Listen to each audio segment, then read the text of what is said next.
Alright, gonna try and document this as best as I can to help everybody.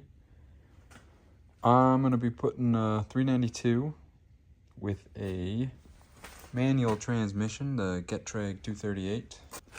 I got a two-wheel drive one here also, just in case I need any parts, because I believe, if anything, you can take this tail shaft housing off of each and swap them around. We'll see. This should only have about 5,000 miles on it. I'll be putting it in my 2013 Jeep. I've got the 3.6, about 150,000 miles on it. I've got a Fusion 6044 in the front and a 60 semi-float in the back. I got this engine back from the machine shop. I got a few things to do to it. I got a good deal on it. It needed a sleeve here and everything bored 10 over. I've got forged pistons, stock rods. I got some Johnson lifters, the FRP cam, the Hellfire 2.0. I got ARP, rod, main, head, everything. King bearings. I got a few things left to put in. Oil squirters, cam plug. Popped the dipstick plug out.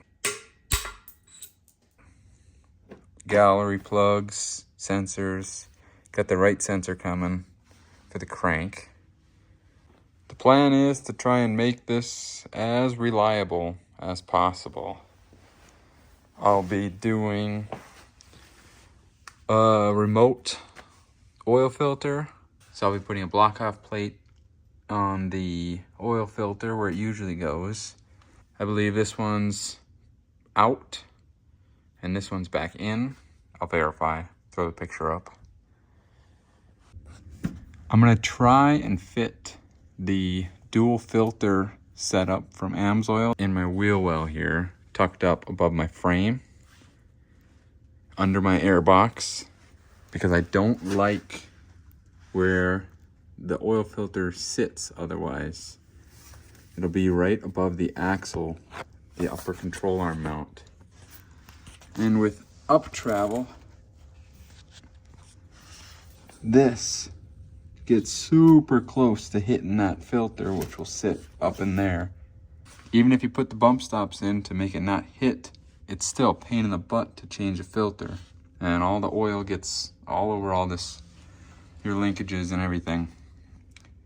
So I feel like it'd be easier to put it right here, easier cleanup. I don't know, we'll see. Since I'll be running the manual, I'm going to put a engine oil cooler in and the power steering cooler. Since I don't have the transmission cooler I gotta worry about. I'm gonna try to stick with the stock Pentastar fan and use maybe the Jeep Speed Shop radiator. Yeah, I got the Grand Cherokee accessory drive to try and shorten everything up, get more room. I've got a few bits and pieces down here.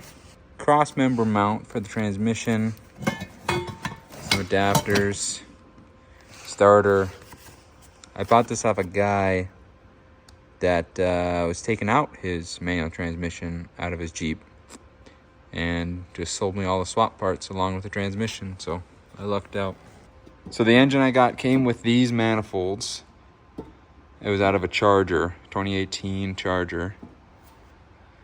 And I don't know for sure, but all the videos I've seen, this is super tight in here and up in here. So people have to bash this in, cut this, which I can do, but I don't like having everything so close because I've seen it just a hair away from the mount. So I got these. Basically, instead of this first pipe having its own run down to the collector, it merges with the second pipe right away. So you get 1 to 2, and then they combine with 3 and 4 at the end here. This one, each one has its own all the way into the collector. I did luck out. I got the AEV converted manifold. I bought it off someone who was doing the sniper intake. And I had the AEV coolant bottle. So try and make it look as best as I can. Got the power steering pump.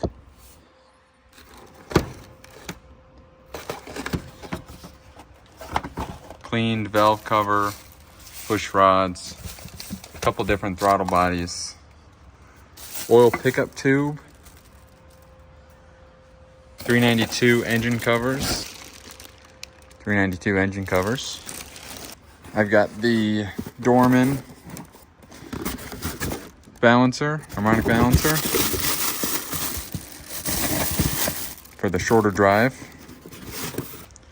I've got the J8 booster because I have Gladiator calipers I'll be putting on along with the Gladiator brakes. Terraflex 2-wheel drive low range for my Rubicon transfer case I'll be putting in with this swap. Here's a couple coolers. I think one's bigger than the other. So I don't know which. I believe I'll use the bigger one for the engine, smaller one for power steering, or I might get another kit of the same. We'll see how they fit. I've got the intake hose, a couple of them with the air box in this one. Just gonna try and make that work. That's what I got so far. I'm waiting on a few parts. I'll be painting this engine. There's just some gunk on it, so I'll be cleaning it up, painting it. I got the MDS plugs coming. A few different bits and pieces, you know. I'll try to document this as best as I can for anybody doing a manual swap in their Jeep Wrangler JK. I know there's a lot of videos and posts about it, but if you're anything like me, you'll watch anything about this